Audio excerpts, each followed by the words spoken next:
Nós vamos iniciar a nossa quarta aula dessa série que nós estamos vendo aqui, né, no período de janeiro, que é o conhecimento de Deus. Nós provavelmente, né, teremos mais duas aulas, pelo menos mais duas aulas, né, que serão os próximos 2 domingos. Eu não sei ainda se nós teremos mais uma aula e depois um estudo final dirigido, ou se deixaremos para fazer esse estudo no domingo seguinte. Eu ainda vou ver isso melhor, mas acredito que nós teremos mais duas aulas, e aí então, no domingo seguinte, a gente faz um estudo geral do que a gente viu, né, para tentar fixar melhor o que nós vimos, tá? Um estudo dirigido, né? E hoje o tema que nós veremos é o amor de Deus. E esse é um tema, meus irmãos, que nós vemos aqui constantemente, né? Então, eu até corro o risco aqui de falar, a maioria do que eu falar, os irmãos já tenham ouvido, já tenham aprendido, e eu não me incomodo em nada em relação a isso. Se pudermos ser lembrados constantemente daquilo que o Senhor nos ensina, isso só irá nos fortalecer, né, nesse aspecto. Então, eu gostaria que os irmãos, aproveitando esse tema, que é o amor de Deus, que nós já vimos de maneiras diferentes demais, isso é muito bom, né, ver de diferentes aspectos. Nós vimos sobre, por exemplo, a pactualidade do amor de Deus, tanto na confissão de fé, da nossa confissão, como também lá em Oséias, que inclusive o tema da série em Oséias, né, o amor pactual de Deus, né. Nós vimos em 1 João, né, até o texto que eu li com os irmãos aqui, nós vimos ele em diversas frações ao longo da série de pregações em 1 João. Nós já vimos nos estudos para casais, né, naquele livro Família, tem lá um capítulo dedicado só ao que é o amor, né, definindo o amor. Então, assim, nós vemos isso de forma constante aqui na igreja, e eu espero que nós possamos revisar, né, sobre alguns aspectos que nós já vimos, entender ou ver de outra forma esses mesmos aspectos, né, mas de um campo de visão diferente. E eu espero também, como eu falei, que os irmãos possam colocar para fora aí o que aprenderam, né, para que a gente possa se edificar mutuamente, né. Então, à medida que os irmãos vão participando, essa aula vai ficando mais instrutiva aqui para todos nós, porque nós vamos contribuindo, né. Eu sempre gosto de começar com algumas perguntas, e aí o microfone está aí, né? A primeira pergunta que eu gostaria de fazer com os irmãos é bem simples, né? No sentido de ser levantada, mas é uma pergunta muito profunda também, né? E essa pergunta é: o que é o amor? E eu faço essa pergunta, meus irmãos, muito guiado pelo que nós vimos no livro da família, lá do estudo de família, capítulo 4, se não me engano, quando o pastor Woody Balkan, ele fala sobre o amor, né, baseado em Deuteronômio 6, mandamento, né, amarás o teu Deus. E depois ele explica como esse mandamento nos influencia em todos os aspectos, né, porque ele nos ensina ali que amor é amor, que não existe uma diferenciação entre o amor religioso, um amor litúrgico, né, onde nós achamos que podemos amar a Deus, e o amor que é devotado a outras pessoas. Por que não existe diferença? Porque o amor é o próprio Deus. Então, sem que nós conheçamos o verdadeiro amor, nós não poderemos amar verdadeiramente aqueles que nos rodeiam, né? E é baseado nesse pensamento, né, nessa verdade que o pastor Woody Balkan apresenta lá, eu pergunto para os irmãos: existem diferentes tipos de amor, né? Os irmãos lembram disso e conseguem perceber essa questão de que o amor só é um, que vem de Deus, que é o próprio Deus, e que se nós não entendemos, inicialmente, o que é esse amor, quem é esse amor, nós não temos como amar Os irmãos conseguem perceber isso? Os irmãos os irmãos têm algum pensamento a ser adicionado a isso? Os irmãos teriam uma outra resposta para o que é o amor?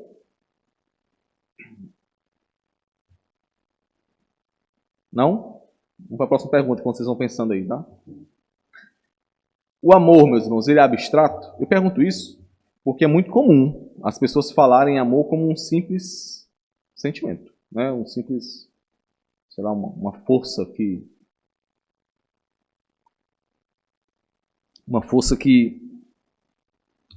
move, né? O amor é abstrato?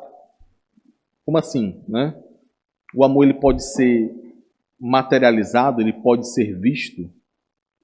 É possível dizer que o amor pode ser visto, né? Esse é um pensamento importante, meus irmãos. É uma pergunta importante, porque nós podemos cair na ilusão de achar que podemos amar sem demonstrar amor. Não é? Não quer falar? O amor, ele pode ser visto, pode ser apalpado. E o maior exemplo de amor é o do nosso Senhor Jesus Cristo, né? Ele demonstrou o seu amor fazendo o quê? Morrendo, né? Sendo um sacrifício vivo. Então, muitos vão falar sobre amor, muitos vão falar de amor, do amor errado, né? Do amor que não é amor, porque o amor é Deus, né? E a maior demonstração de amor que pudemos ver foi o de Cristo, né? E ele, sendo exemplo para nós, né? Ele nos deixando esse exemplo, nós podemos demonstrar amor seguindo ele, fazendo as mesmas práticas que ele deixou que nós fizéssemos, né? Amando ao próximo, né? Se sacrificando pelo próximo, amando a igreja, amando os nossos líderes, amando a nossa família, instruindo a nossa família. Tudo isso é demonstrações de amor, né? Sendo duro quando necessário para ensinar pelo amor verdadeiro, né? Eu acho que tudo isso é uma demonstração de amor em ação, né? Nisto se manifestou o amor de Deus, né? Que Ele nos enviou o Seu Filho, Jesus Cristo.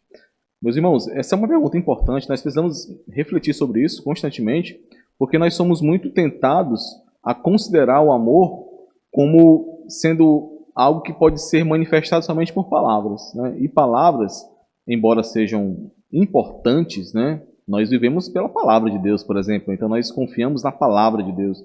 Mas, por exemplo, o amor de Deus não ficou somente nas palavras, né? Ele foi manifestado, ele foi encarnado, né? Deus agiu em nosso favor. Então, nós precisamos entender, tirar essa ideia, essa ideia grega de amor, que é muito associado à sensualidade, né? Às paixões da carne, né? As paixões do homem. Tirar essa ideia de que o amor é isso, porque o amor não é isso. Nós vimos lá no capítulo 4 do pastor Vudibalco, né, nossos estudos aqui da família, que o amor ele é uma vontade cheia de emoção, é claro, porque ninguém ama sem se envolver emocionalmente, sem ter afeição, mas é uma vontade que você faz né, é uma decisão que é tomada, e isso que te leva a agir em favor de outro, né? É como o apóstolo João fala aqui. Como você pode dizer que ama a Deus se você não ama o seu irmão? E aí ele fala de forma muito clara o que é amar o irmão. Não somente de palavras, mas com ações. E aí, meus irmãos, a nossa carne tende mais uma vez a levar essa ideia de amar com ações como se fosse simplesmente, né, reduzir isso a um assistencialismo, a uma como é que chama? Aquelas... Só estou lembrando essa palavra, aquela ajuda assistencial, né? E é claro que isso inclui, né? Mas as ações são as ações para que o propósito de Deus seja cumprido na vida do nosso irmão. Não é só caridade. Embora inclua. E o exemplo do apóstolo João é esse, né? Se você vê o seu irmão com fome, você não vai despedi-lo só com a oração. É claro que não. Mas o amor não se limita a isso. O amor, por exemplo, é se entregar, como o irmão Leandro estava falando, para ter convicção de que aquele está sendo instruído nos caminhos do Senhor.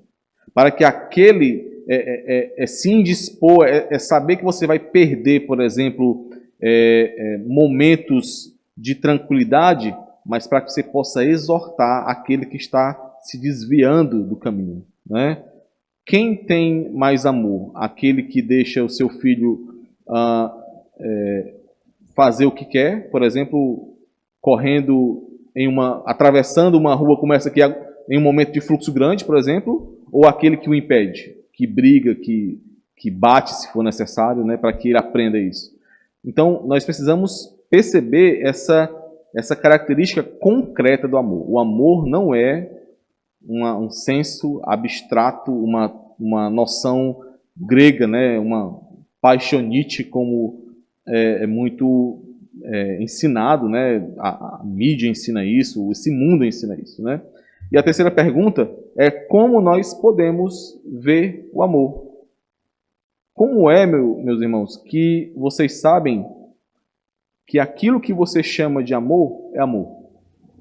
Nós precisamos perceber isso, né? Eu digo que amo. Ok, você ama. Mas como é que você consegue garantir que aquilo que você está dizendo que é amor é realmente amor? Como? Né? Qual é o padrão do amor? Então, se nós não nos perguntamos isso, nós passamos batido por isso. Pode falar, irmão. O amor é baseado no que nós sabemos sobre a verdade, que é Deus, né? Então,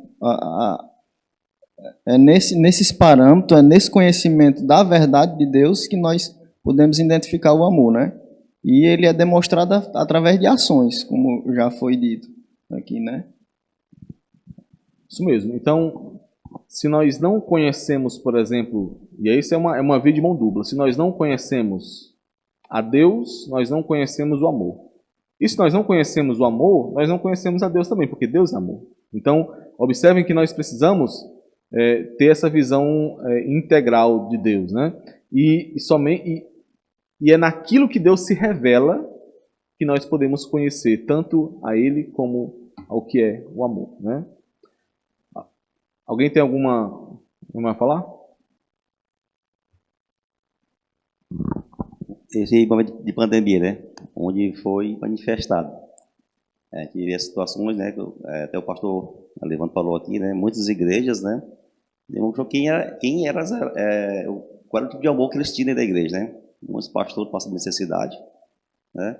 Enquanto o seu ego, a sua família devia estar em paz, alimentada e vestida, né? Enquanto o pastor, porque não estava em pandemia, não estava pregando, então achava que isso aí não é necessário, né? Então, dentro da própria igreja, essa falta de amor, né? Que é tanto ensinado e, às vezes, negligencia esse amor, né? Às vezes, por parte das pessoas que fazem parte daquela comunidade ali, né? O egoísmo aí sendo manifestado, né? É aquele... Não sei se os irmãos conhecem esse ditado, né? Farinha pouca, meu pirão primeiro, né? Meu prato primeiro, coisa assim, né? Meus irmãos, essa foi um exemplo triste demais de algo que aconteceu muito nessa pandemia, né? É como se as pessoas, as pessoas, né? Tais pessoas associavam a igreja como um serviço que estava sendo prestado e que esse serviço tinha sido paralisado na pandemia, por isso eles não precisavam pagar por esse serviço, né? Essa é a ideia, né? E o resultado disso era, como o irmão falou, os pastores, né? Os irmãos, não só pastores, outros irmãos também, mas principalmente os pastores que estavam ali, que dedicam suas vidas, né, para alimentar o povo, sendo deixados de lado, né? O nosso livro aí, o conhecimento de Deus, então nós iremos abordar, meus irmãos, capítulo 12, que é o amor de Deus, e a ideia desse capítulo, assim como os irmãos devem perceber pelo tema do livro, é entender o amor de Deus para que a gente possa conhecer mais de Deus, tá? Então a ideia desse capítulo é esse, é entender o que significa o amor de Deus, claro que biblicamente, para que então, entendendo o amor de Deus, nós possamos entender mais do Senhor, conhecer mais do Senhor, né? Conhecer o Deus que é amor. E então, meus irmãos, nós não podemos nos esquecer eu esqueci de colocar isso no slide, mas nós não podemos nos esquecer de que o amor é um daqueles atributos de Deus que é classificado como um atributo comunicável, né? E por que eu estou citando isso? Porque nós temos que nos lembrar de que se nós entendemos que um atributo é comunicável, ou seja, se nós entendemos que um atributo ele foi compartilhado com o homem, nós precisamos lembrar que existe uma demanda em relação aos crentes para que os crentes manifestem esse amor, manifestem esse atributo. Então, tudo aquilo que nós aprenderemos ou revisaremos, lembraremos sobre o amor, precisa ficar muito claro para nós que é uma demanda para a nova criatura. Que à medida que o Espírito Santo de Deus refez, né, a criação de Deus ali, por meio de Cristo, né, por meio do sacrifício de Cristo, à medida que o Espírito Santo de Deus regenera o homem, à medida que o homem nasce de novo, é uma demanda necessária que o fruto do Espírito surja naquele homem. E parte, né, quando eu falo parte, né, mas um aspecto desse fruto do Espírito é o amor. Então, quando nós aprendemos sobre o amor, nós temos que entender que aprendemos não para que simplesmente possamos dialogar ou filosofar sobre o amor, não. Aprendemos e entendemos melhor porque essa é uma característica que precisa ser vista em nós. Se não é vista em nós, há algo de errado. Ou nós não nascemos de novo, como achávamos que tínhamos nascido, ou então estamos em falha, estamos deficientes como crentes. Então, eu quero sempre chamar a atenção dos irmãos para isso. Tudo aquilo que nós vemos aqui, meus irmãos, precisa ser refletido, não só aqui nesse momento. Nós precisamos, quando nós chegamos em casa, quando nós vamos fazer os nossos devocionais, quando nós vamos orar, um culto doméstico em casa, nós precisamos meditar sobre isso. Por quê? Porque, como eu falei aqui no início da nossa liturgia aqui, todo o conhecimento que nós obtemos do Senhor, que não nos transforma, meus irmãos, que não atinge ali o objetivo de nos conduzir a Cristo, de nos moldar a Cristo, esse conhecimento, ele só nos tornará insensíveis, porque nós saberemos que aquilo é verdade e não praticamos a verdade. Então, é um problema. É um problema ainda maior. Então, tudo aquilo que nós vemos aqui, precisamos refletir, precisamos entender que é demandado de nós. Essa igreja, né, por exemplo, o pastor Elivando, ele ensinou sobre o amor em diversos aspectos, em diversas ocasiões, não porque ele tinha que cumprir uma agenda para que no final do mês ele tivesse feito o seu papel como pastor. Não só isso. Não era para poder cumprir uma agenda. É porque ele sabe, ele entende o seu papel de edificar a igreja, de que a igreja precisa ser ensinada e que a igreja precisa viver isso, né? Então nós precisamos atentar para isso, né? Irmão, Oi. porque a necessidade que o amor ele vai exigir também mostrar a disciplina, a repreensão, né, e a exortação. Isso mesmo. Quando é feito isso, acho que é falta de amor para com o irmão, né? Mas esse que é o verdadeiro amor. Se a gente olhar para o Antigo Testamento, como era que Deus mostra seu amor para com o seu povo, né? Nas disciplinas, nas correções, nas exortações, para que ele se arrependesse e voltasse, né?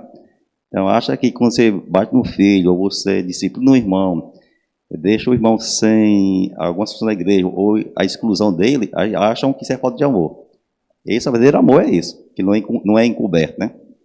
E tem um amor que é encoberto, esse falso, né? E, infelizmente, isso aí, hoje em dia, é muito demonstrado, não dá fora aí, né? Eu medito muito sobre isso, sobre como a disciplina é um dos aspectos mais onde nós vemos a misericórdia de Deus atuando, né? Ali de você, meus irmãos, o crente ele sempre se mostra crente na disciplina, assim como o ímpio sempre se mostra ímpio na disciplina, né? Então é uma manifestação maravilhosa do amor de Deus. Pode falar, meu irmão? Sim, irmão. Pegando o gancho do Jean aí, quando não acontece em muitas igrejas esse tipo de ação que o irmão falou, né, de exortação, de corrigir, justamente uma forma de entender o amor errado, né? Isso mesmo. Porque se tem amor, É. faz o que as escrituras ensinam, né? É justamente uma forma errada de compreender o amor, que não é exercido isso nas igrejas, né? É não saber o que é o amor. Né? Imagina, meus irmãos, imagina o seguinte. Imaginem um pastor que conhece as Escrituras, que conhece o Senhor, que tem intimidade com o Senhor. Imagine que ele vê um daqueles que, né, uma das suas ovelhas que está indo por um caminho de destruição. Ele tem convicção disso. Ele está vendo isso. Se ele não atua, ele não está amando aquela ovelha. Só que nós não pensamos, a nossa carne às vezes luta contra isso, né? Mas é isso mesmo. Nós lemos aqui na liturgia, 1 João capítulo 4, aqui nós temos 2 versículos que falam, que trazem essa expressão direta, né? Deus é amor. Versículo 8, aquele que não ama não conhece a Deus, pois Deus é amor. Versículo 16, e nós conhecemos e cremos no amor que Deus tem por nós. Deus é amor, e aquele que permanece no amor permanece em Deus e Deus nele. Meus irmãos, essa é uma das afirmações mais belas das Escrituras. Deus é amor. Só que ela tem sido cada vez mais encoberta de entulho. Ela tem sido cada vez mais distorcida. As pessoas, os irmãos, eu não precisaria dar um exemplo aqui, nenhum exemplo. Os irmãos com certeza já viram aí, e cada dia isso é mais frequente, as pessoas falando sobre amor, como se o amor ele pudesse ser apartado, por exemplo, de Deus, pudesse ser apartado da santidade que Deus exige. Então as pessoas são cada vez mais comum as frases, né, do tipo, se tem amor, então está tudo certo. Se é amor, então está correto. Né? E isso utilizado em sentidos perversos, né? Mundanos, imorais. Nós não podemos, de forma nenhuma, cair nos mesmos erros. Nós não podemos achar que esse tipo de pensamento, esse tipo de ideia, ele não pode nos atingir. Pode sim, se nós não estivermos firmados no conhecimento do amor verdadeiro. Esse tipo de distorção pode nos atingir sim. Talvez não da mesma forma, talvez com outra sutileza, mas pode nos atingir sim. Então nós temos que estar cientes disso. O amor só pode ser definido em Deus, que é amor. Para conhecer a Deus, é preciso conhecer o amor dele. Esse é o objetivo desse capítulo no livro.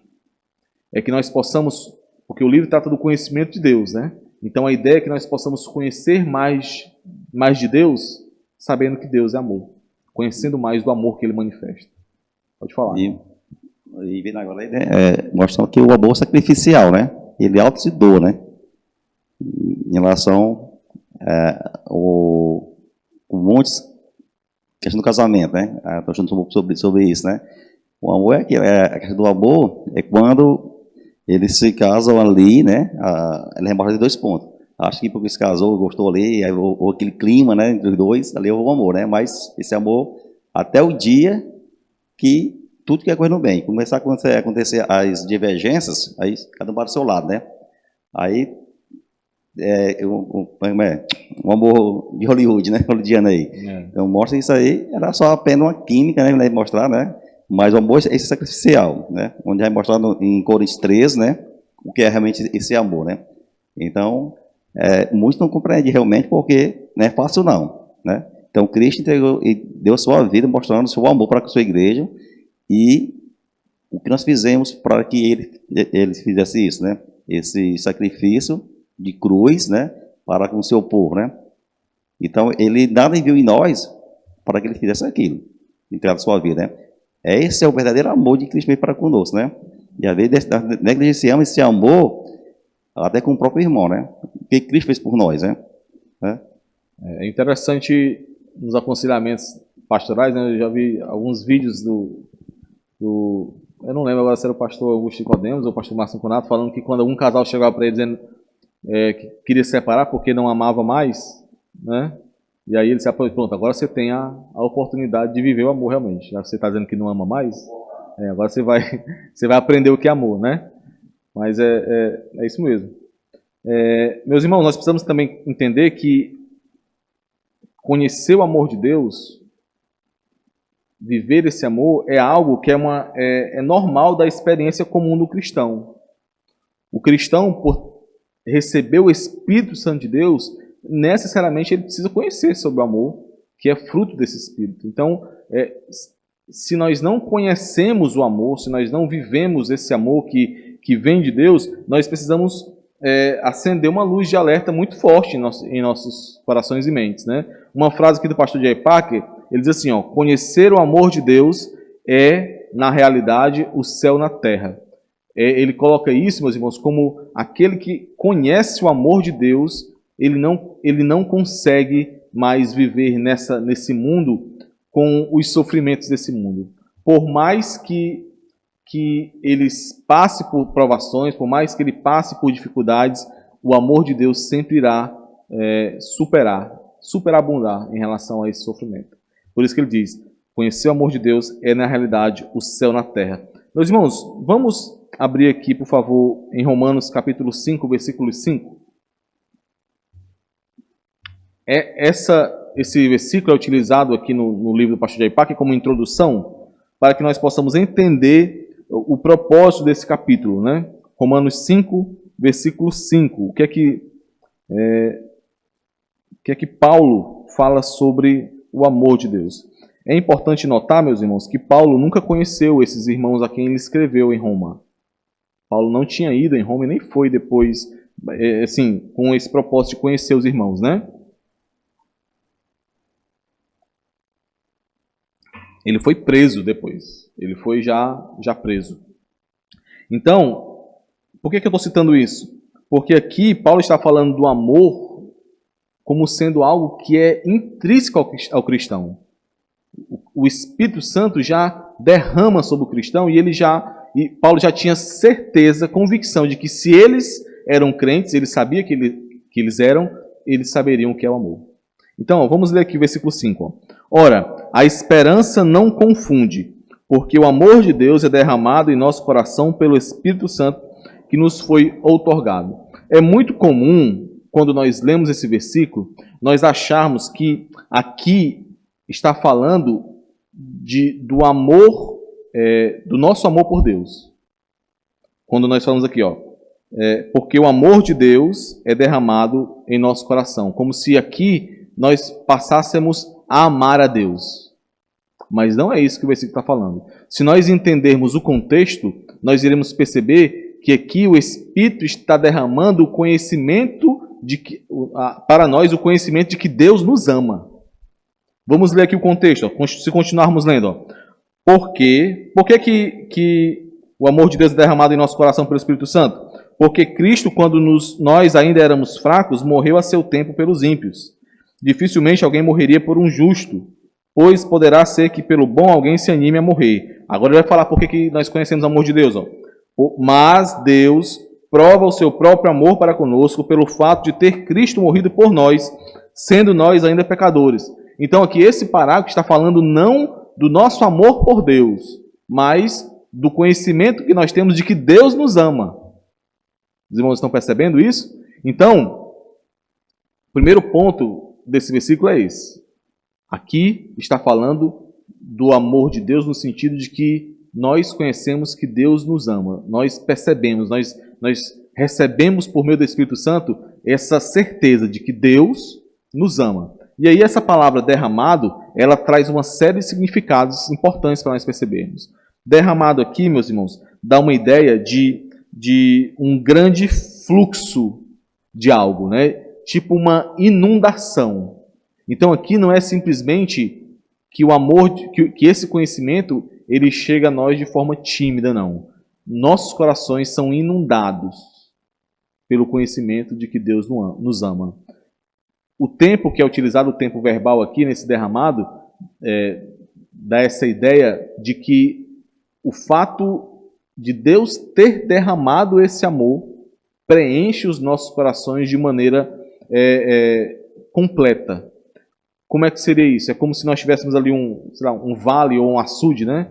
Onde passa uma inundação e aquilo ali fica completo, fica totalmente cheio. Essa é a ideia aqui.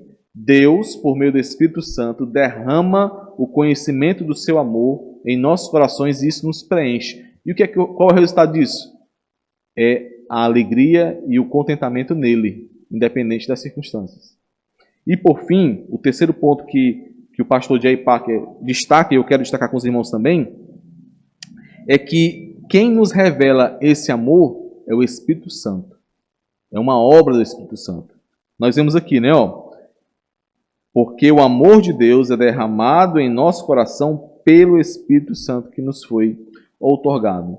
E isso, meus irmãos, deve gerar em nós o anseio correto pelo dom do Espírito, que é o amor. Esse é um ponto muito interessante desse capítulo.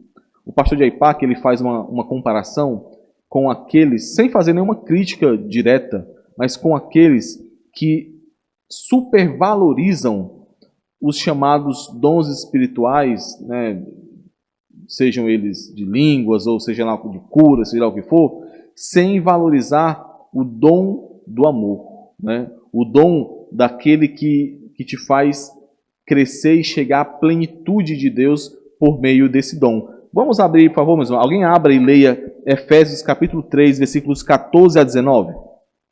Efésios 3, do versículo 14 ao versículo 19. O pastor já pregou sobre esse texto, inclusive na pandemia. Seus irmãos devem lembrar isso aí.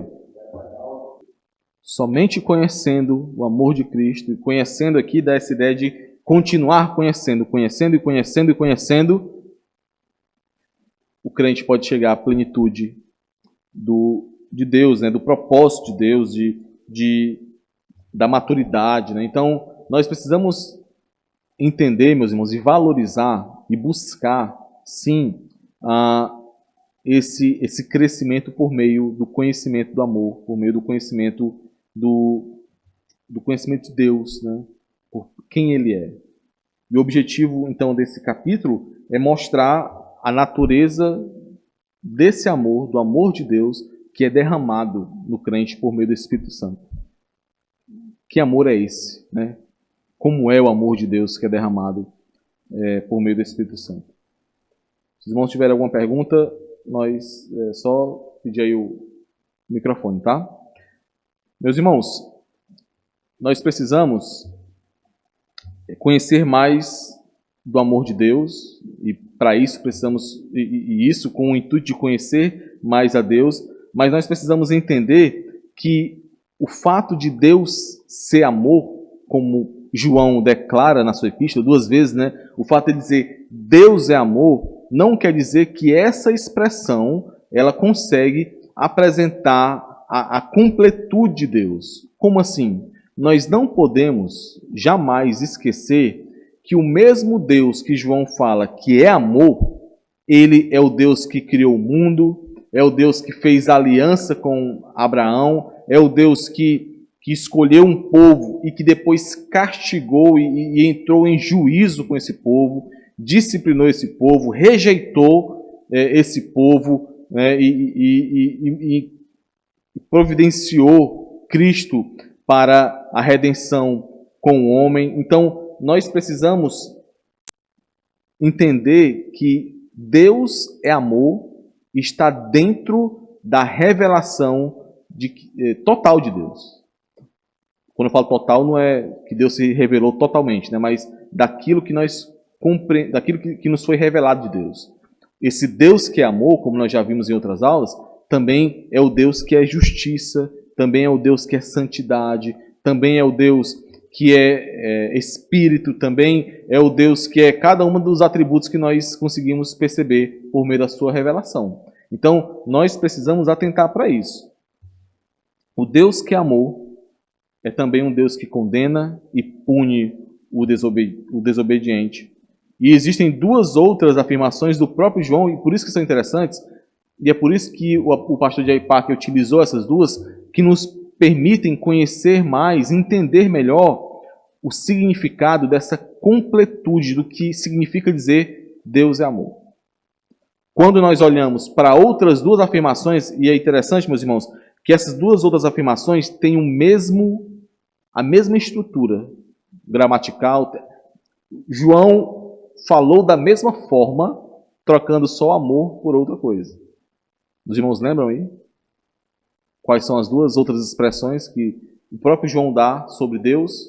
Deus é amor. Aí ele diz mais duas outras coisas sobre Deus.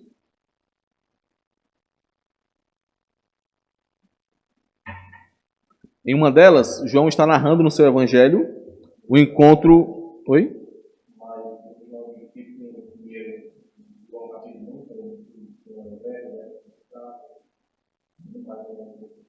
Estou usando nessa mesma estrutura, né? Eu vou tirar o suspense aqui, né? Lá no Evangelho segundo João, quando Jesus se encontra com a samaritana, né? E o Senhor ensina a samaritana que... Ela pergunta onde é que era correto adorar, né?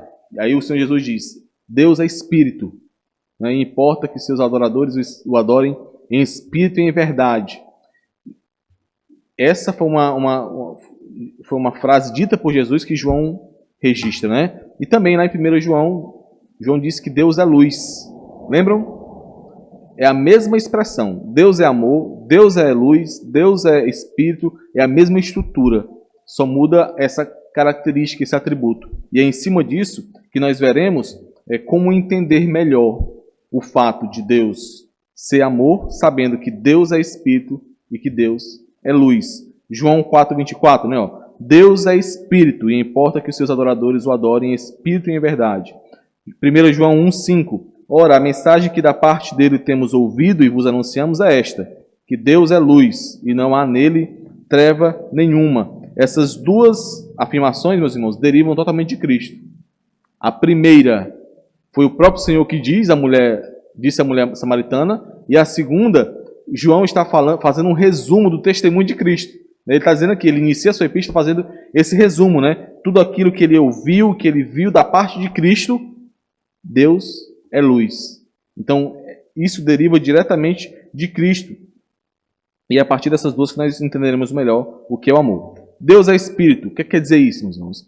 Deus é imaterial, incorpóreo e, portanto, não pode ser limitado a uma localidade. Era isso que o Senhor Jesus estava ensinando àquela mulher. Aquela mulher estava perguntando se o que era correto, era adorar em Jerusalém ou no outro monte que os samaritanos adoravam. E o Senhor Jesus disse que não importava onde eles colocavam o pé deles, mas sim onde estava o coração deles no momento em que eles estavam adorando, ou em sua adoração, né? Deus não é limitado, Deus é Espírito. Mas o que é que isso quer dizer mais? A nossa confissão de fé, se os irmãos lembrarem, acho que os irmãos podem lembrar, faz tempo, né? Mas capítulo 2. Capítulo 2, parágrafo 1. A confissão diz assim, Deus é um Espírito puríssimo e invisível. E aí ele vai definir melhor.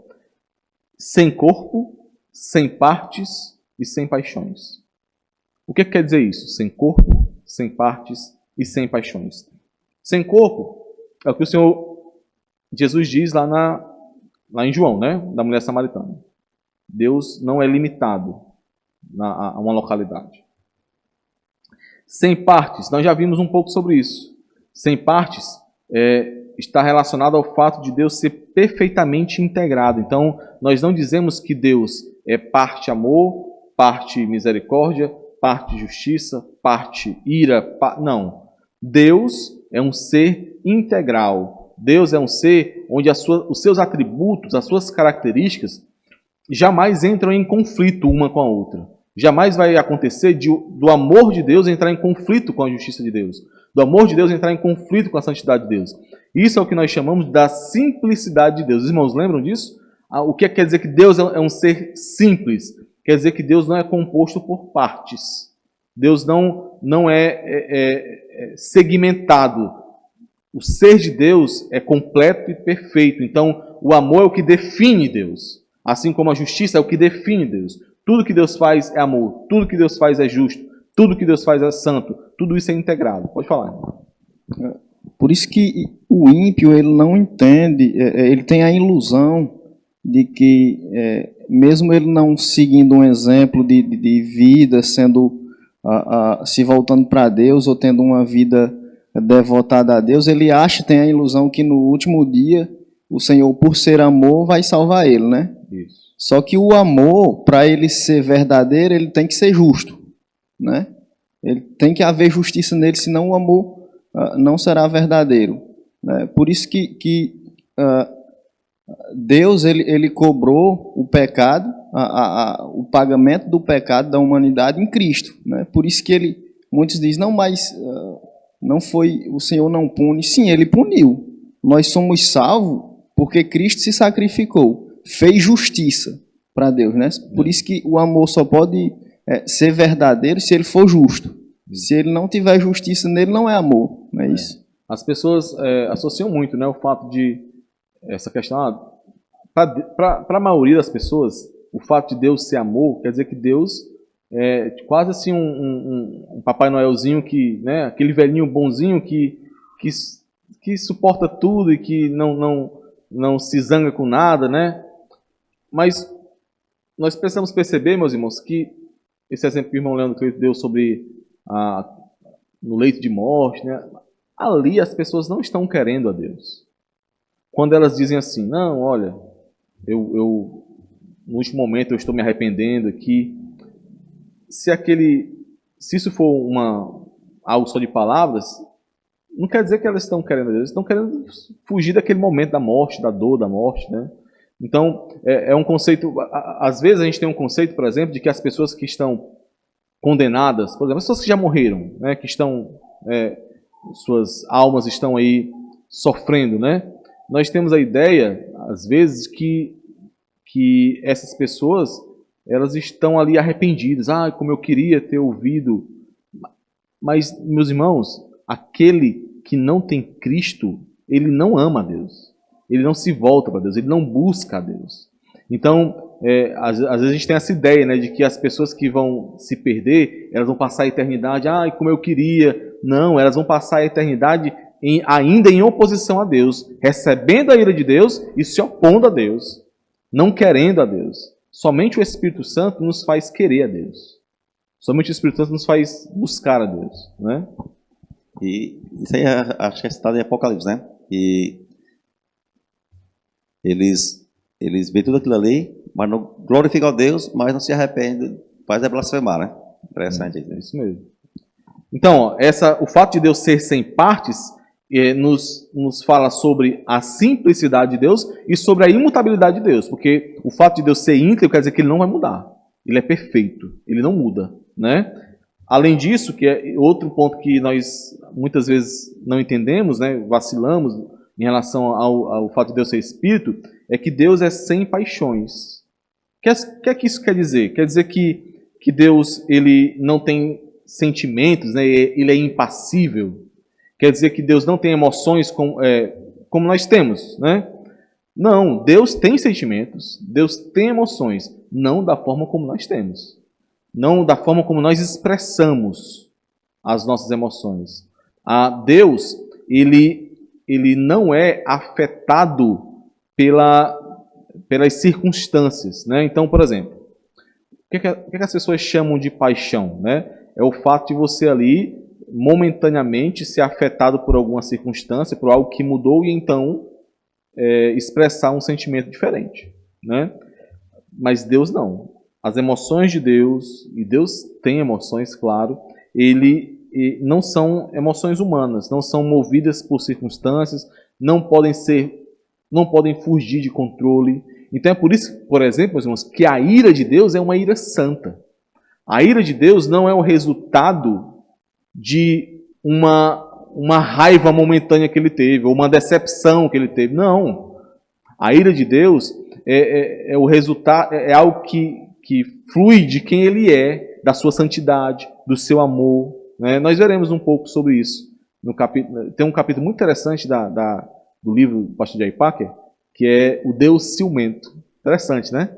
Ele aborda só sobre como as Escrituras falam sobre Deus sentindo ciúmes, né? Nós temos uma noção tão humana de ciúmes que a gente não consegue tão facilmente associar Deus tendo ciúmes, mas as Escrituras falam sobre Deus como um Deus ciumento, né? Então nós precisamos entender isso. Deus é um Deus, sim, pessoal, com sentimentos, com emoções, mas não as mesmas emoções do homem. Não da mesma forma como o homem ele expressa de forma pecaminosa essas emoções. Deus não. Deus é perfeito, né, e não apresenta essas variações, né? Tudo está sobre o controle de Deus. Dessa forma, meus irmãos, sendo assim, se o fato de Deus, se nós entendemos que Deus é Espírito, significa dizer que Ele é sem corpo, sem paixões, né, sem partes e sem paixões, isso quer dizer que o fato de Deus ser amor e ser Espírito nos ensina que o amor de Deus não é um amor vacilante, não é um amor que é movido por circunstâncias, não é um amor que é limitado ou variável. Os irmãos estão entendendo o ponto aqui? Por que ele fala primeiro sobre Deus é Espírito, para que a gente possa entender o que é Deus é amor? Porque se Deus é um ser integral, e Ele o fato de Deus ser Espírito conduz naturalmente, diretamente, a que essas características de que Deus é Espírito sejam aplicadas ao amor. Então, o amor de Deus não vacila, não oscila, ele não depende das circunstâncias que acontecem, ele não muda, né? Ele não é também um desejo impotente de que as coisas aconteçam, mas ele não consegue fazer isso. Não é. Antes de tudo, o amor de Deus, como eu coloquei, é uma frase do pastor J. Packer, é uma atitude decidida livremente por Deus e firmemente mantida. Não há inconstâncias ou acontecimentos imprevisíveis no amor do poderoso Deus que é Espírito. Entenderam, meus irmãos? Então, o fato de entendermos que Deus é Espírito e o que significa isso, nos ajuda a entender o que é o amor de Deus, né? A outra característica, a outra frase, afirmação, é que Deus é luz. E luz, nós já vimos isso lá em 1 João, significa ali santidade, pureza. Nós vimos que João gosta muito de trabalhar com essa dualidade, luz e trevas, vida e morte. Então, luz aqui significa essa santidade e essa pureza em relação ao que foi revelado na lei de Deus. Assim como trevas significa a perversão disso, a perversão moral e a impiedade também revelada pela própria lei. Então, o amor de Deus, sabendo que Deus é luz, nós sabemos também que o amor de Deus é um amor santo. E se o amor de Deus é um amor santo, meus irmãos, o nosso amor também tem que ser um amor santo. Nós não podemos desvencilhar amor de santidade, amor de pureza, amor de conformidade à vontade de Deus. Os irmãos lembram o que é que Mateus 5,48 diz? Alguém lembra? Tivemos um pequeno intervalo, mas estamos vendo esse texto de forma central. A série O Caráter Cristão, a fome e a sede dos filhos do reino. Esse é um dos versículos centrais da exposição que o pastor está fazendo para nós. Mateus 5,48. Alguém lê aí, por favor.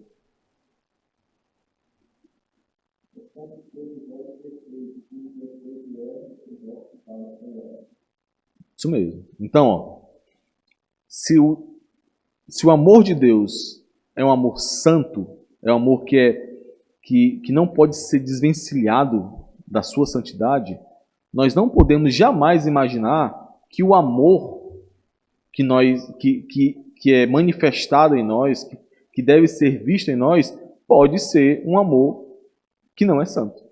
Não pode.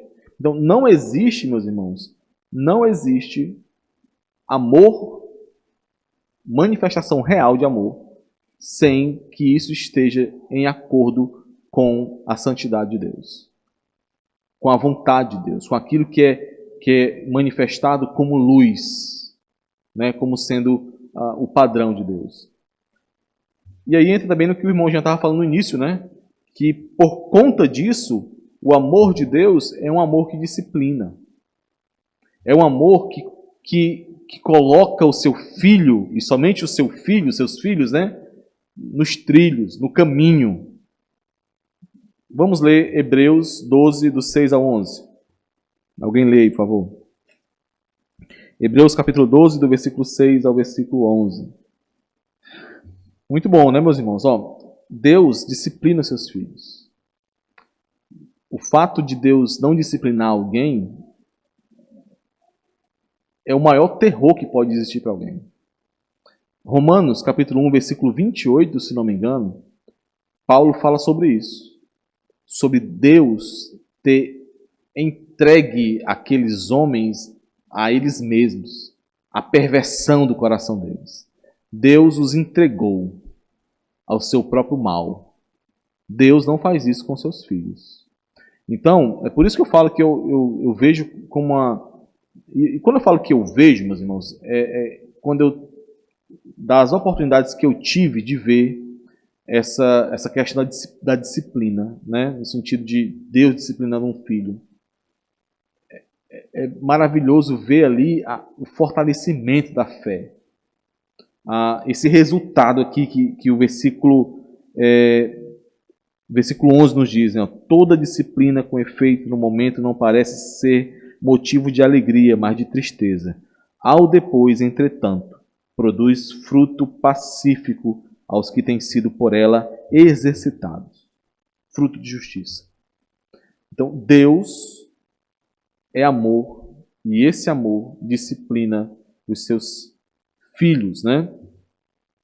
Deixa eu ler aqui mais uma frase do pastor J. Packer. A Escritura nos permite supor que... Desculpa, a Escritura não nos permite supor que por Deus ser amor, podemos esperar que Ele ofereça felicidade a pessoas que não buscam santidade, ou blinde seus amados de problemas quando sabe que eles necessitam de problemas para crescer em santificação. Então, o amor de Deus está diretamente associado à sua onisciência, à sua onipotência, à sua justiça, à sua santidade, e tudo isso Ele faz correr para o propósito final, para que os seus filhos, para que cada crente possa ser conformado a Cristo, possa ter nele a restauração da imagem de Deus que foi corrompida pela queda. Então, Deus corrige os seus filhos. Deus é amor, pode ser entendido pelo fato de Deus é Espírito e Deus é luz, né? Alguma pergunta? Os irmãos entenderam essa associação? Para entendermos melhor o que significa o amor de Deus, entendemos o fato de Deus ser Espírito e o fato de Deus ser luz, né? Só que, meus irmãos, se de um lado nós sabermos que Deus é amor, né? A expressão Deus é amor não está completa em si mesma, né? Ela precisa ser vista dentro de todo esse contexto da revelação de Deus. Por outro lado, para o cristão, para a nossa vida aqui experiencial, Deus é amor, é a verdade completa sobre Deus para cada um de nós. Como assim? Vou repetir. Nós acabamos de ver que a expressão Deus é amor, em si só, por si mesma, ela não é a verdade integral ou completa, né, vamos dizer assim, acerca de Deus, porque está dentro de um contexto de revelação. É quando nós achamos que somente Deus é amor, é a verdade sobre Deus, que nós caímos nessas ideias que os irmãos acabaram de comentar, né? Então se Deus é amor, então eu não vou, mesmo que eu faça o que eu queira aqui, Deus não vai me punir por isso, né? Essa é a consequência dessa visão. Ela não é correta. Deus é amor, está dentro de um contexto da revelação de Deus. Por outro lado, em relação aos crentes, em relação ao que nós vivemos, Deus é amor, é toda a verdade que nós precisamos compreender. Por quê? Porque para o crente, meus irmãos, se nós entendemos o que é o amor de Deus e quem é Deus, nós iremos perceber que tudo que acontece conosco, tudo pelo que nós passamos é uma manifestação do amor de Deus para conosco. Então, se estamos sofrendo, é o amor de Deus. Se estamos sendo disciplinados em meio à provação, é o amor de Deus. Por quê? Porque tudo isso vai concorrer para o propósito de Deus. E Deus, sendo amor, irá conduzir esse propósito para o seu fim. Pode falar. Não, o que eu falou aí, muito interessante. Muitos cristãos, né, até o pastor disse que quando você está assim, que está em pecado, né? Às vezes, aí distorce, às vezes, pode ser também, né? Mas assim, mais uma distorcida, porque realmente é nesse sentido que o irmão falou aí, né? As provações, a gente passa por esses momentos para o amadurecimento e crescimento, né? E assim vem a dependência de Deus, né? Porque a gente só tem essa dependência quando a gente passa por uma situação dessa, né? Quando vamos orar mais, vamos buscar mais o Senhor, né? São nesses momentos difíceis das nossas vidas que a gente buscamos, né? Ao Senhor, né?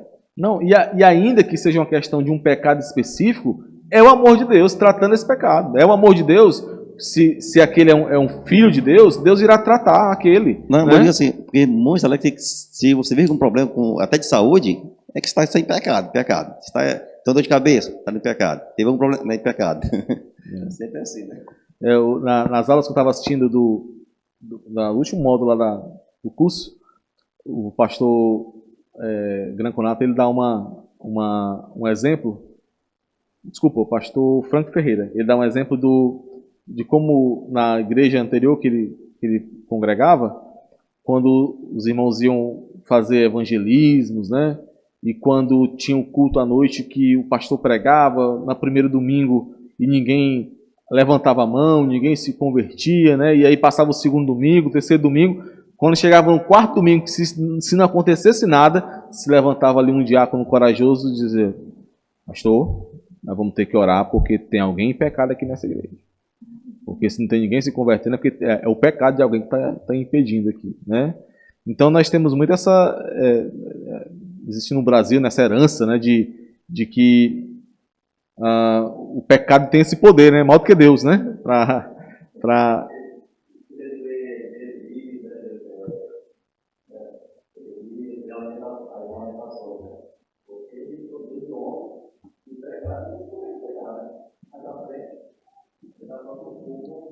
Pois é, então assim, o fato de Deus ser amor, meus irmãos, deve nos confortar constantemente.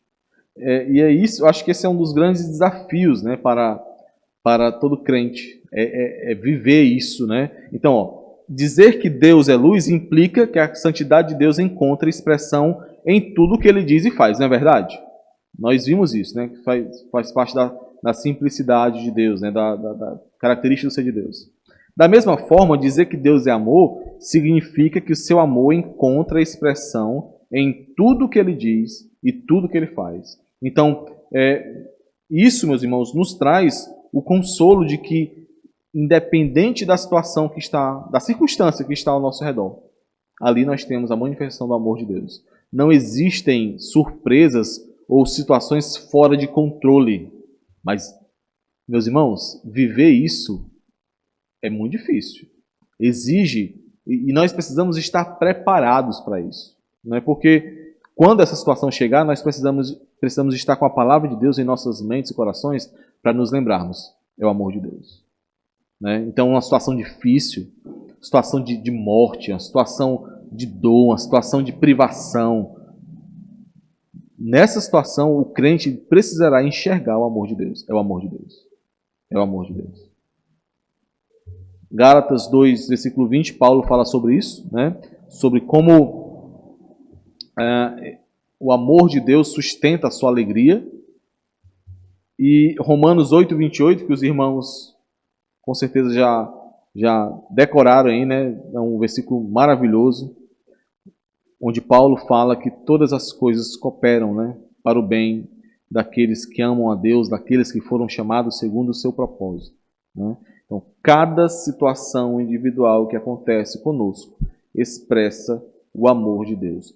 Toda situação, meus irmãos. Não, é isso que precisa ficar claro, né? Toda e qualquer situação, tudo. Não existem circunstâncias que fujam ao controle de Deus. Nada, a palavra do Senhor diz que nenhum fio de cabelo do homem cai sem que o Senhor assim tenha estabelecido. Então, não existe nada que fuja ao controle de Deus.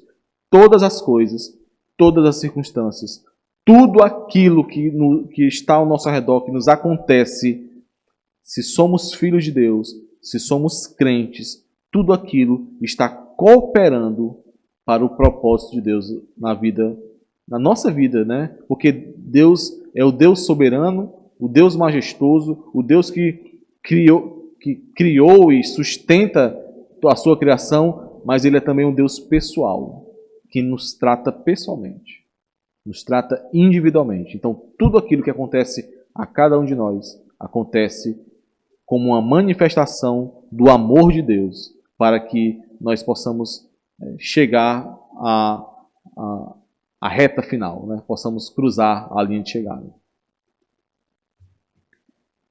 Então, o pastor J.I. Packer, né, nós estamos caminhando aqui para o final, ele faz uma definição do que é amor. Ele pega essa definição, ele prepara essa definição, meus irmãos, e ele divide em várias, acho que 7 expressões. Eu não fiz essa divisão, né, nós podemos ver aqui rapidamente sobre o que é falado, mas é uma definição bem interessante, bem integral, bem bíblica, né, do que é o amor de Deus.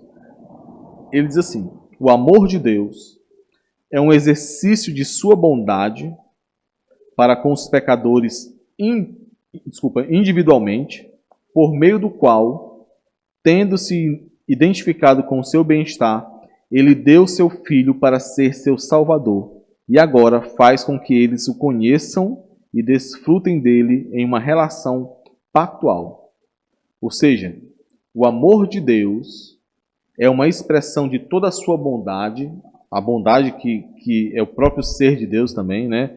Bondade aqui expressa essa generosidade, e essa generosidade graciosa, meus irmãos, porque ele apresenta essa bondade, ele exercita essa bondade para com pecadores, ou seja, aqueles que não mereciam essa bondade, e que na verdade não só não mereciam, como mereciam o contrário a essa bondade. E isso de forma individual. O que é maravilhoso é isso, né, meus irmãos? Não é simplesmente uma expressão geral da bondade de Deus, uma emanação geral da bondade de Deus, mas um cuidado pessoal da bondade de Deus que é manifestado. Essa bondade, esse amor, foi manifestado, né, em favor dos seus por meio do Salvador que foi enviado. E a partir desse Salvador, a partir de Cristo, que manifestou esse amor de Deus, nós podemos desfrutar não só de paz com Deus, mas também de relacionamento com Ele, né?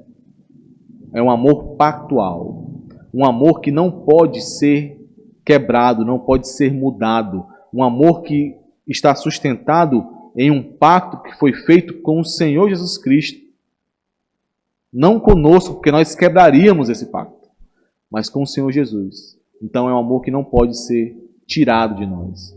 Não importa a nossa infidelidade, porque nós infelizmente ainda somos infiéis ao Senhor, ainda pecamos, embora não querendo isso, mas esse amor não pode ser separado de nós. Como nós cantamos hoje, quem nos separará do amor de Deus? Ninguém, nada pode nos separar do amor de Deus. Eu trouxe também, para os irmãos lembrarem, a definição que o pastor Woody Balkan faz lá no livro Família, né? Capítulo 4, sobre o amor. Ele diz que o amor é um ato de vontade, ou seja, de volição, né? que é feito por uma decisão.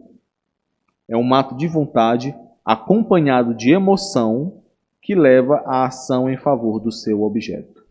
O amor não é estéril. O amor sempre coloca em ação. Sempre se manifesta por meio de ação.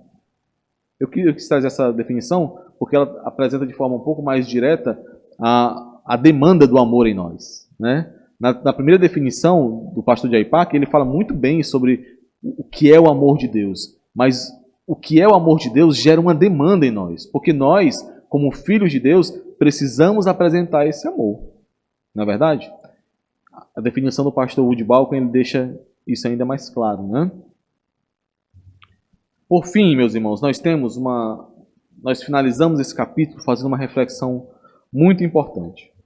Porque se é verdade que Deus é amor e que toda ação de Deus, que tudo aquilo que nos acontece, toda circunstância, é uma manifestação do amor de Deus para mim, que sou cristão, se isso é verdade, se aquilo que nós vimos aqui sobre o amor de Deus é verdade, nós precisamos refletir sobre alguns aspectos práticos da nossa vida. Por exemplo, por que, como vocês estão vendo aí, eu cliquei antes do que eu queria, né? Porque sempre eu murmuro, né? Se isso aqui é uma forma de enfatizar, né? Porque eu sempre murmuro e mostro descontentamento e ressentimento nas circunstâncias em que Deus me colocou. Se eu passo por uma circunstância adversa, ruim, sofrida, por que eu murmuro, sabendo que aquela circunstância não está fora do controle de Deus? Os irmãos conseguem perceber essa inconsistência? Se eu sei que Deus é amor e tudo manifesta o amor de Deus, como eu posso murmurar? Como eu posso me manter descontente? Como o meu coração pode expressar descontentamento? O problema do descontentamento, meus irmãos, não é só a tristeza. Tristeza, as pessoas, todos nós nos entristecemos, mas é uma oposição à vontade de Deus. Isso é o descontentamento. O descontentamento é você, eu não queria passar por isso, sabe? Eu não deveria, eu não mereço estar passando por isso. Mas, se nós sabemos que o nosso Deus soberano, que nos ama, está nos submetendo aquilo por amor, como poderemos pensar dessa forma? Né? Paulo fala sobre isso. Os irmãos, por favor, abram em Filipenses. Eu lembrei agora de Filipenses capítulo 3. Paulo fala exatamente sobre isso. Capítulo 3, a partir do versículo 12. No versículo 12, Paulo fala sobre o desenvolver, né? Paulo dá uma ordem aqui, né? Uma exortação, uma ordem. Desenvolver a vossa salvação com temor e tremor. Né? Diz assim, vou ler do início. Assim, pois, amados meus, como sempre obedecestes, não só na minha presença, porém muito mais agora na minha ausência, desenvolvei a vossa salvação com temor e tremor, porque Deus é quem efetua em vós tanto querer como realizar, segundo a sua boa vontade. E então nós temos o versículo 14. O versículo 14 está amparado no versículo 13. Ó. Porque Deus é quem efetua em vós tanto querer como realizar, segundo a sua boa vontade. Então, fazei tudo sem murmurações, nem contendas, para que vos torneis irrepreensíveis e sinceros, filhos de Deus inculpáveis, no meio de uma geração... Desculpa, eu falei 3, mas é o 2, né? No meio de uma geração pervertida e corrupta, na qual resplandeceis como luzeiros no mundo. Os irmãos percebem aí a relação do entendimento de que Deus é quem controla todas as coisas e a impossibilidade de nós murmurarmos em meio a situações adversas? Outro ponto, né? Porque sempre eu estou desconfiado, temeroso ou deprimido em meio a essas situações. Né? O desespero bate, né? Quando o desespero bate, né? Porque é claro que o desespero não vai bater numa situação tranquila, né? Numa situação de tranquilidade. Mas quando as coisas mudam e quando o desespero bate, nós estamos vendo aí uma inconsistência com esse conhecimento de que o amor de Deus conduz todas as coisas para o propósito de Deus. Isso, meus irmãos, só revela ou que nós não conhecemos o amor de Deus, o que é pecado, né? O que deve ser corrigido nos filhos de Deus, ou que nós não nos submetemos ao amor de Deus. Porque se o amor de Deus nos conduz ao propósito de Deus, que é a nossa conformidade a Cristo, sermos moldados a Cristo, e nós estamos estribuchando naquela situação, é porque esse não é o nosso propósito. O nosso propósito é outro. Né? Então nós precisamos refletir sobre isso. Próxima. Porque sempre me vejo ficar frio, formal e distante no culto a Deus que me ama tanto. Como, meus irmãos? Como pode vir essa como é que eu posso dizer aqui? Ele fala aqui como frio, formal, esse abatimento espiritual, né? Que muitas vezes vem. Mas como entender o abatimento em meio a uma convicção de que Deus nos amou de tal maneira que enviou o seu Filho para que nós pudéssemos ser salvos, né?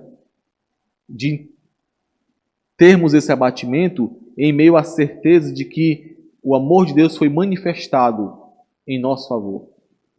Meus irmãos, o que eu estou falando aqui não é algo que eu estou dizendo que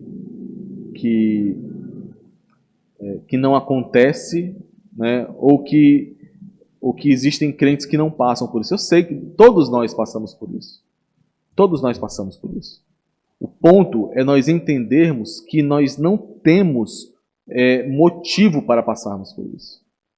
Que nós precisamos conhecer mais a Deus e o amor de Deus, porque assim, conhecendo, nós estaremos nos preparando para esses dias, ou para que nesses dias nós não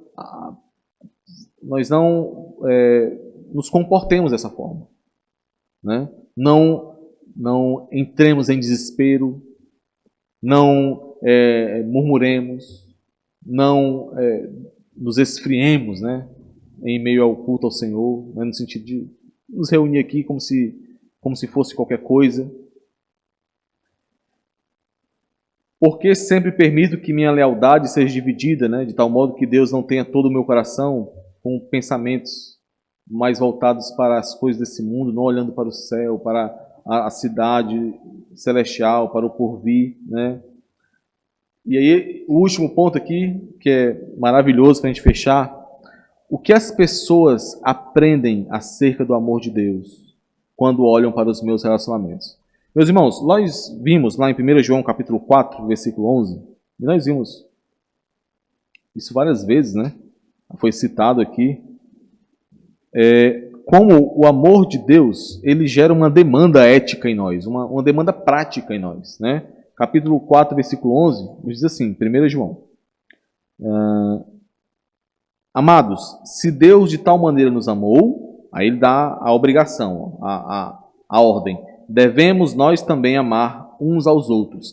E lá no versículo, ainda no capítulo 4, no versículo 20 e 21, como nós já lemos: se alguém disser, amo a Deus, e odiar seu irmão, é mentiroso, pois aquele que não ama seu irmão a quem vê, não pode amar a Deus a quem não vê. Ora, temos da parte dele este mandamento, que aquele que ama a Deus, ame também a seu irmão. E eu acho que no capítulo 2, deixa eu só confirmar, está aqui, 1 João capítulo 3, versículo 16. A partir do 16, ó. Nisto conhecemos o amor, que Cristo deu a sua vida por nós, e devemos dar a nossa vida pelos irmãos. Ora, aquele que possui recursos deste mundo e via seu irmão padecer necessidade e fechar-lhe o seu coração, como pode permanecer nele o amor de Deus? Filhinhos, não amemos de palavra, nem de língua, mas de fato e de verdade. Então, meus irmãos, se nós, como filhos de Deus, por meio do Espírito Santo, temos em nós o amor de Deus, necessariamente, consequentemente, esse amor vai ser visto em nós. E a pergunta é essa: o que as pessoas aprendem acerca do amor de Deus quando olham para a forma como eu me relaciono com os outros? Com a minha família, com os meus irmãos da igreja, com aqueles com quem eu trabalho, com os meus conhecidos. Nesses relacionamentos, meus irmãos, não se enganem, nós estaremos testemunhando do amor de Deus ou não. Ou não, né? Então, é algo que nós precisamos tomar muito cuidado, né? E refletir. O que as pessoas estão aprendendo sobre o amor de Deus quando me veem amando? Será que o amor que eu apresento, que eu testemunho, é o mesmo amor que ela conhece, né? O amor que esse mundo diz que é amor, ou é o amor de Deus, né? Isso será visto em nossos relacionamentos. Então é isso, meus irmãos. Alguém tem alguma pergunta? Alguma contribuição aí, né? Quer falar alguma coisa? Que o Senhor nos conduza aí, meus irmãos, em cada uma dessas aulas, a entendermos a importância desse conhecimento aplicado em nossas vidas, né? De sabermos que aquilo que nós vemos aqui é demandado de nós. O Senhor demanda isso de nós. Aprendemos sobre o amor não para que possamos falar simplesmente sobre amor, mas que assim como nós estamos refletindo nessa última pergunta, né? O amor de Deus seja visto em nós, né? Possamos testemunhar desse amor, viver esse amor. Vamos orar. Senhor amado, muito obrigado, Pai, por esse momento que o Senhor nos dá aqui. Nós te pedimos que o Senhor aplique em nossos corações a Tua palavra, que cada ensinamento que nós recebemos gere frutos para o Senhor, para a Tua glória, para a Tua santa igreja. Abençoa cada um de nós aqui, Senhor. Abençoa os nossos irmãos que não estão aqui conosco, que o Senhor os sustente, que o Senhor os guarde, Senhor. Abençoa também o culto logo mais à noite, que o Teu nome seja glorificado pela Tua igreja, que a Tua palavra seja ensinada de forma fiel ao Senhor e que todos nós sejamos edificados, Senhor, moldados a Cristo um pouco mais. No nome dele é que nós te pedimos. Amém.